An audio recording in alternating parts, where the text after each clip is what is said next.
If you're having trouble with indirect percussion, that's what we're going to work on in this video. So a lot of folks get the indirect percussion stick, they're off and running, they get it, and they're like, that was a huge game changer. So we get about, I would say, more than 50% of people that pick up the indirect percussion stick and watch the tutorial on it, they say that that was a huge game changer for them and it drastically increased their napping. Now there's some other folks that say, it's not working for me, I don't get it. Well, that's what this video is going to be for, is let's talk about the fundamentals of the indirect percussion so you can go back and give it another try. But it never hurts to revisit something, especially because you'll get incrementally better every time that you practice it, even just a little. So maybe this will be that light bulb aha moment. You'll be like, let me go back and do it again, and maybe I'll be able to articulate the technique a little bit better in this video. So I've got a couple different pieces of material that will work in this one. I've got a piece of Nap Easy, so I'll be able to show you how it works on that.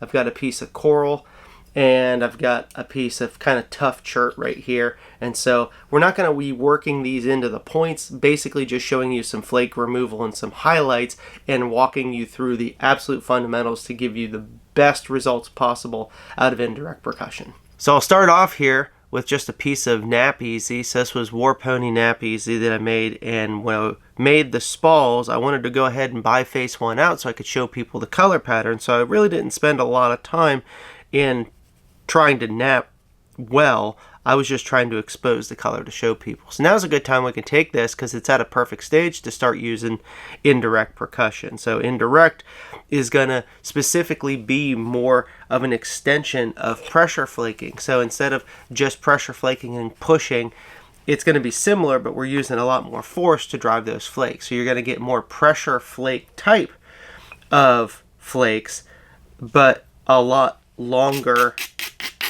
traveling flakes, and sometimes cutting even quite a bit deeper. So the same principles of Flint Knapping apply. Obviously, we're talking about center line. Your platforms must be on the side in which you are trying to remove. I've got a brand new video.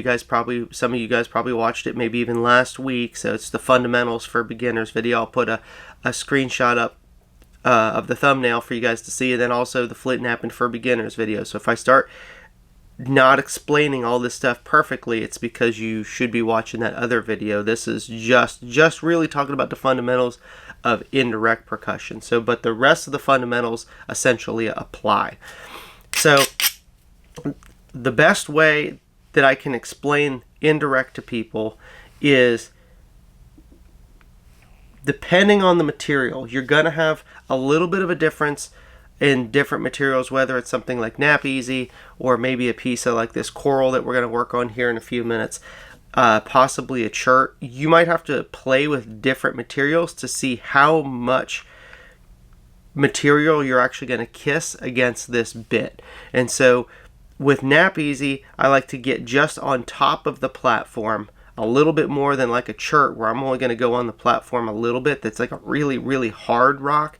Then I just need to grab the smallest little piece and be up on top of it. Where something like Obsidian or Nap Easy that naps a little bit easier, you can get a little bit bigger of a bite. And so I'm actually going to set this bit on top of the platform rather than just kissing directly. So there have been in times where I was like, all you have to do is push it directly into the platform, push, and then give some upward pressure. And that is sufficient if you're just trying to run these really small little thin flakes. But if you're trying to actually thin and remove some material, we got to set the bit on top of the platform, as if where you would hit it with a bopper. But even with the Little Rascal bopper, these platforms are just much too small to accurately hit. And so that's where the indirect comes in really handy, because we can set it directly on the platform where we would want to hit it if we had a teeny tiny little bopper.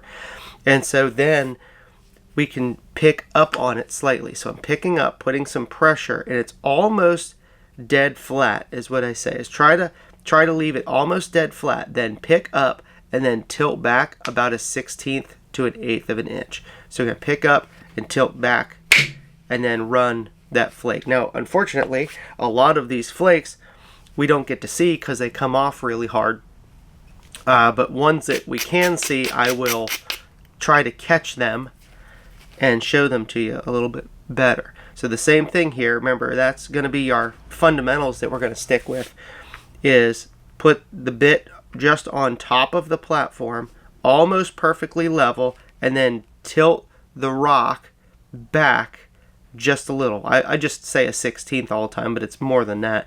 I mean, honestly, if you watch the back end, it's an angle, so it depends on how big your spall is. It could be a dang inch if it's all the way over here, and it could be a 1/16 if it's up to here.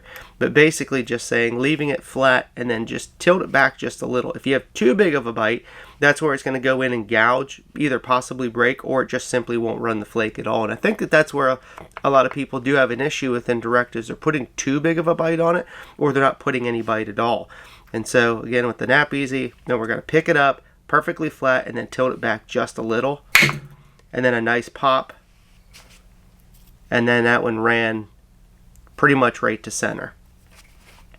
And again, you're going to have to just kind of figure out what materials work best for you given the amount of bite that you put on the bit. Now also keep in mind, some materials are going to be, it's more important to abrade them than others, but for the most part you're going to still want a nice abraded edge. Okay, there we go. Ran that one here past center. All right.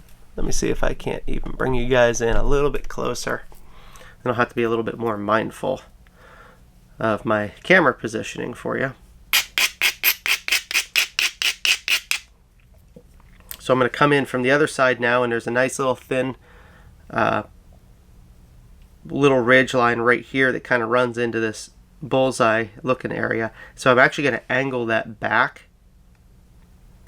So notice I'm actually pointing the indirect stick and the bit in the direction that I want the flake to travel, because as I'm hitting this, I'm directing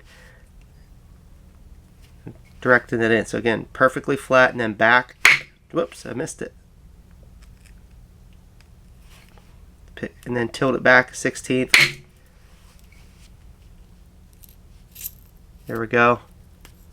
Stalled it out just slightly there at center, but it's fine. I think I got just a tad bit too much bite on it because it fingernailed on me, but that's fine. I'll still be able to go the other direction.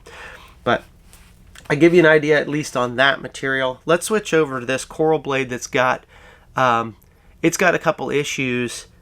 In fact, what I'm going to do is I'm going to specifically set up a better platform so I can drive on this side. I got kind of a rounded spot going on right here.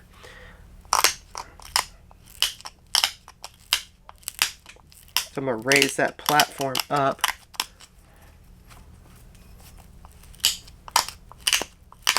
So rather than using this one for a knife blade, by the time I actually repair this whole piece and wear it down to something usable, it'll probably be more of an atlatl point, which is perfectly fine with me.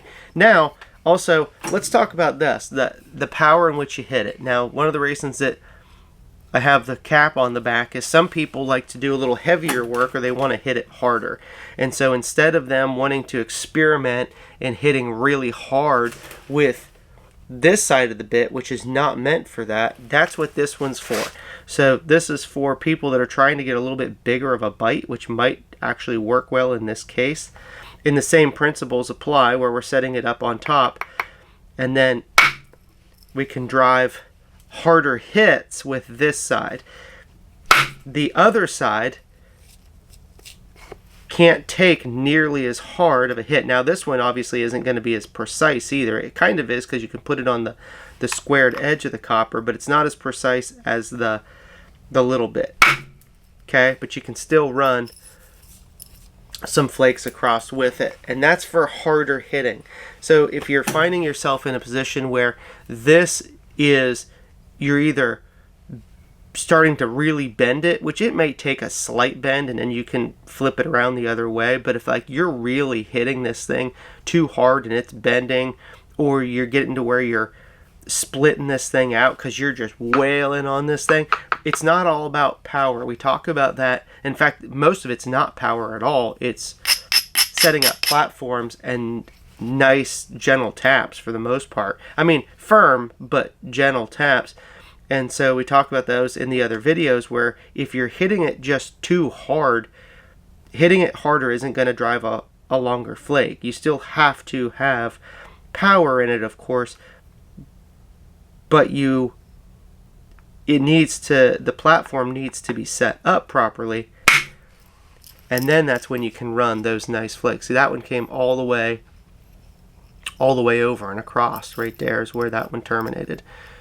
That's where it was sitting. In fact, we actually got some that it traveled up and over. That's where these ones came from, was on this side. So that one was here. So really nice flake removal there. That's what I was hoping for. There we go. That's a nice one. So again, that was done by getting on my platform, holding it about perfectly level, and then just tilting it back about a 1/16 is what I call it. This one's not going to go very far here, and I don't need it to. I just need to clean up that little spot. And then we got one here, a little bit to get rid of. That was a good one there. That one ran over.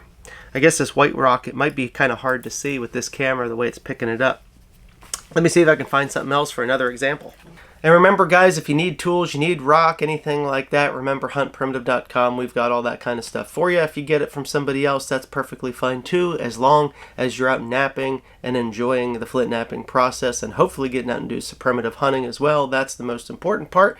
But if you get value from the video and you want to support us and want to purchase from Hunt Primitive, then I greatly appreciate that as well.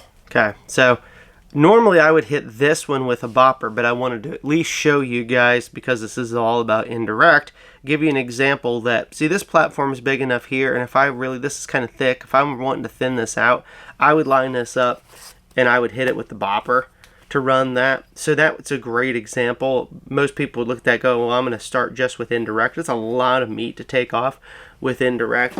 Again, if you want to try to do some heavier indirect, then use this big side.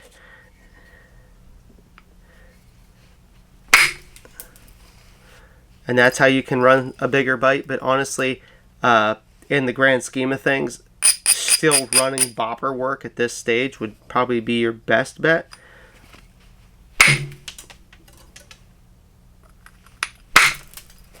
There we go. Running just about to center there. I think I probably could have been a little bit better with the bopper, but I wanted to give you guys at least that example of using on this big end. That one ran up to here, so I can give that one significantly a significantly harder hit. And again, I'm setting the bit, you know, well on top of the platform at this point, not just on the edge. It would be like if I was hitting it with a bopper and just trying to clip the edge, I'm not going to get that flake travel. I actually have to hit it up on the platform, so the same thing is going to apply with this. If I want to remove a bigger flake, then I'm going to have to set this bit up on top of that platform with more, a lot more of a bite, and then you can run a much larger flake off of it. And then getting down to our thinner edges, that's where we're going to be able to use the smaller bit, and same thing, ran a nice flake off of it there. I still have some catch up to do on the other side. We started to create a bit of a hinge there, or a big step fracture. So again, we're going to get a bite on it, and we're going to pull up on the piece, and then we're going to tilt it back just a bit, maybe a little bit more on this heavier chert, and then running a nice flake that way. So those are the fundamentals you should walk through basically every time, is set the bit on top of the platform, pick up on it, tilt it back a 1/16 or an 1/8, and then that's how you're going to be able to drive those flakes across. All right, guys, that's it. I hope that indirect is something that you'll be able to implement and improve your own flint knapping and enjoy in your flint knapping journey. Again, if you need any tools or anything, right there, huntprimitive.com, we've got you covered. Hope this video helped, and looking forward to seeing you guys and helping you guys on the next one. Also, remember, I'm watching from afar and I'm rooting for you. You guys send me pictures of your stuff all the time, and sometimes I do get a little bit flooded, so sorry if I can't keep up with it, but I get a lot of those pictures. But guys, you're watching the videos, you're telling me that this stuff is working for you, and so I'm rooting for you guys. You're doing a great job. If there's anything else that you want to see me work on specifically that maybe is a common problem that other people have, drop a comment down in the comment section here on YouTube, and you never know, maybe we'll get to it.